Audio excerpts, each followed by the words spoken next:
and good afternoon. It's like 12:50 and I am so excited because today I am going to be showing you something I'm cooking. So what is it that I'm cooking? Well, I am cooking a Korean pork noodle bowl, and the recipe comes from Home Chef. I'm going to be making some adjustments to it just based on what I have. What inspired this is that Whole Foods had some ground pork on sale, and somebody is here to be my sous chef. Hello, sous chef. All right. This recipe calls for some green onions, which I don't have, lo mein noodles, which I do, toasted sesame oil, I've got that, green beans, I have some frozen. I don't like cilantro, so I'm completely omitting it. A teriyaki glaze, which I don't have, but I'm going to make. And I will pronounce this incorrectly, but it is a Korean red pepper paste, which I hope I picked up the correct thing. And my first step was to boil lightly salted water so that I could add my lo mein noodles. When it's done, I'm going to use my sifter, because I don't have a colander, to drain this and then, get it in some cold water and add some sesame oil. It's said about 1 fluid ounce, which, what is a fluid ounce? I have no idea. So according to my measuring cup, 2 ounces appears to be about 50 milliliters.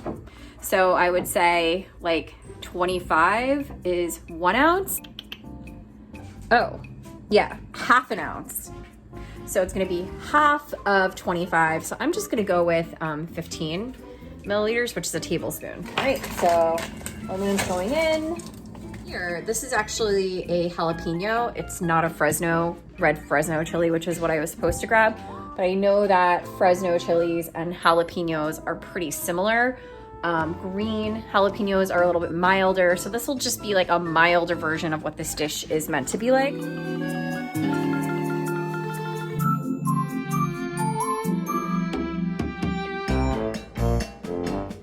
And slight pause in that because the noodles are done.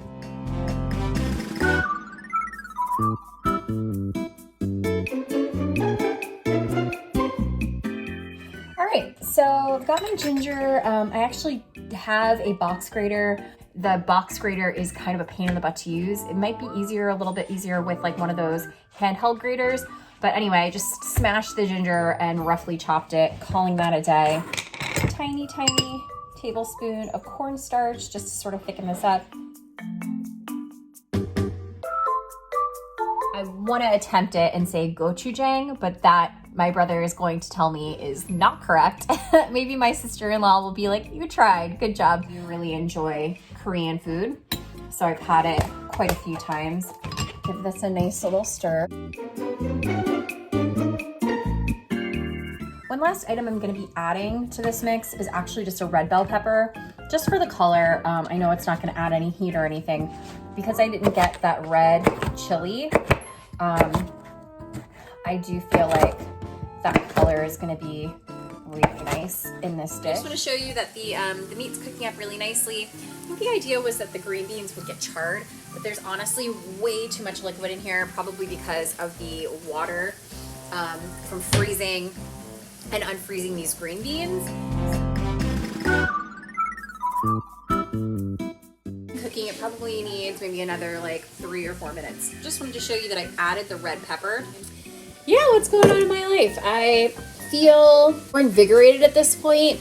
I started posting videos to this channel again, which I'm sure you've seen. Some big news that happened at work is that the mayor decided to reopen middle schools for kids to come into the building. That means we're gonna have a whole new schedule probably that's gonna come through. There's so much uncertainty with how they're going to do this in a way that's safe, but I'm an in-person teacher, so I'll definitely be going back into the building towards the end of February. All right, so the meat and peppers and everything is sitting here on a plate, just hanging out while the noodles get a good char on one side for a few minutes. And you can see here that I've added the noodles and the meat and the veggies all together with the sauce.